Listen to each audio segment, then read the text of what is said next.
Law 10. Infection. Avoid the unhappy and unlucky. Judgment.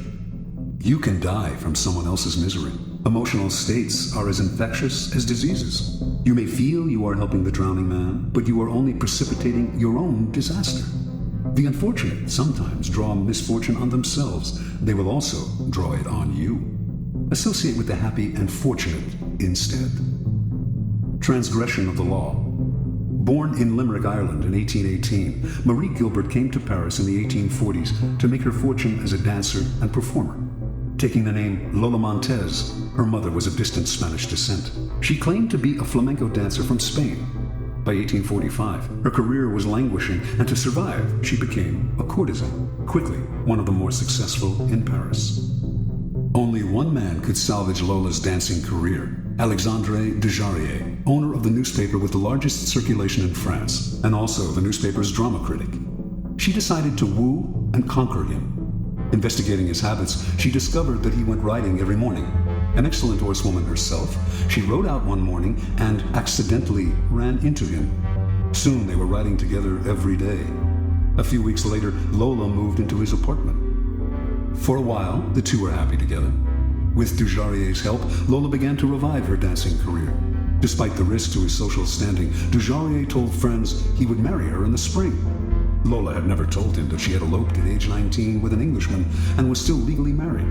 Although Dujarrier was deeply in love, his life started to slide downhill. His fortunes in business changed, and influential friends began to avoid him. One night, Dujarrier was invited to a party, attended by some of the wealthiest young men in Paris. Lola wanted to go too, but he would not allow it. They had their first quarrel, and Dujarrier attended the party by himself. There, hopelessly drunk, he insulted an influential drama critic, Jean-Baptiste Rosamond de Beauvalon, perhaps because of something the critic had said about Lola. The following morning, Beauvalon challenged him to a duel.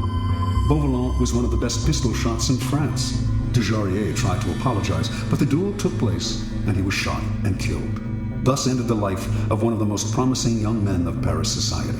Devastated, Lola left Paris. In 1846, Lola Montez found herself in Munich, where she decided to woo and conquer King Ludwig of Bavaria. The best way to Ludwig, she discovered, was through his aide-de-camp, Count Otto von Rechberg, a man with a fondness for pretty girls. One day, when the Count was breakfasting at an outdoor cafe, Lola rode by on her horse, was accidentally thrown from the saddle, and landed at Rechberg's feet. The Count rushed to help her and was enchanted. He promised to introduce her to Ludwig. Rechberg arranged an audience with the king for Lola, but when she arrived in the anteroom, she could hear the king saying he was too busy to meet a favor-seeking stranger. Lola pushed aside the sentries and entered his room anyway. In the process, the front of her dress somehow got torn, perhaps by her, perhaps by one of the sentries. And to the astonishment of all, most especially the king, her bare breasts were brazenly exposed. Lola was granted her audience with Ludwig. 55 hours later, she made her debut on the Bavarian stage. The reviews were terrible, but that did not stop Ludwig from arranging more performances. Ludwig was, in his own words, bewitched by Lola. He started to appear in public with her on his arm, and then he bought and furnished an apartment for her on one of Munich's most fashionable boulevards.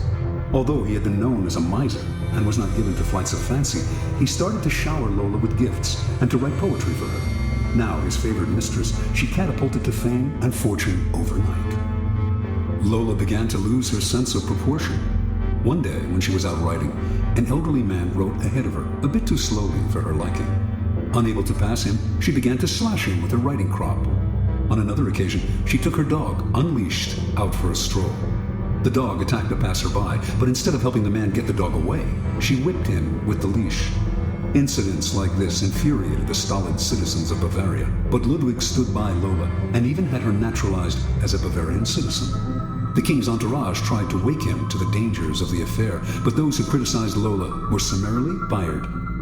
While Bavarians who had loved their king now outwardly disrespected him, Lola was made a countess, had a new palace built for herself, and began to dabble in politics, advising Ludwig on policy. She was the most powerful force in the kingdom. Her influence in the king's cabinet continued to grow, and she treated the other ministers with disdain. As a result, riots broke out throughout the realm. A once peaceful land was virtually in the grip of civil war, and students everywhere were chanting, "Raus mit Lola!" By February of 1848, Ludwig was finally unable to withstand the pressure. With great sadness, he ordered Lola to leave Bavaria immediately. She left, but not until she was paid off. For the next 5 weeks, the Bavarians' wrath was turned against their formerly beloved king. In March of that year, he was forced to abdicate. Lola Montez moved to England. More than anything, she needed respectability, and despite being married, she still had not arranged a divorce from the Englishman she had wed years before. She set her sights on George Trafford Hugh, a promising young army officer who was the son of an influential barrister. Although he was 10 years younger than Lola and could have chosen a wife among the prettiest and wealthiest young girls of English society, Hugh fell under her spell. They were married in 1849. Soon, arrested on the charge of bigamy, she skipped bail, and she and Hugh made their way to Spain. They quarreled horribly, and on one occasion, Lola slashed him with a knife. Finally, she drove him away.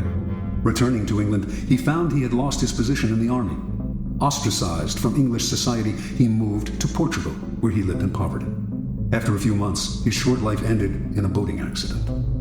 A few years later, the man who published Lola Montez's autobiography went bankrupt. In 1853, Lola moved to California, where she met and married a man named Pat Hull. Their relationship was as stormy as all the others, and she left Hull for another man. He took to drink and fell into a deep depression that lasted until he died 4 years later, still a relatively young man. At the age of 41, Lola gave away her clothes and finery and turned to God. She toured America lecturing on religious topics, dressed in white and wearing a halo-like white headgear. She died 2 years later, in 1861. Interpretation. Lola Montez attracted men with her wiles, but her power over them went beyond the sexual. It was through the force of her character that she kept her lovers enthralled. Men were sucked into the maelstrom she churned up around her. They felt confused, upset, but the strength of the emotions she stirred also made them feel more alive. As is often the case with infection, the problems would only arise over time. Lola's inherent instability would begin to get under her lover's skin. They would find themselves drawn into her problems, but their emotional attachment to her would make them want to help her. This was the crucial point of the disease, for Lola Montez could not be helped. Her problems were too deep. Once the lover identified with them, he was lost. He would find himself embroiled in quarrels. The infection would spread to his family and friends, or, in the case of Ludwig, to an entire nation. You could spend a lifetime studying the pathology of infecting characters, but don't waste your time. Just learn the lesson. When you suspect you are in the presence of an infector, don't argue, don't try to help, don't pass the person on to your friends, or you will become enmeshed. Flee the infector's presence or suffer the consequences. Keys to power. Those misfortunates among us who have been brought down by circumstances beyond their control deserve all the help and sympathy we can give them. But there are others who are not born to misfortune or unhappiness, but who draw it upon themselves by their destructive actions and unsettling effect on others. It would be a great thing if we could raise them up, change their patterns, but more often than not, it is their patterns that end up getting inside and changing us. The incurably unhappy and unstable have a particularly strong infecting power because their characters and emotions are so intense. They often present themselves as victims, making it difficult, at first, to see their miseries as self-inflicted. Before you realize the real nature of their problems, you have been infected by them. Understand this. In the game of power, the people you associate with are critical. The risk of associating with infectors is that you will waste valuable time and energy trying to free yourself. Through a kind of guilt by association, you will also suffer in the eyes of others. Never underestimate the dangers of infection.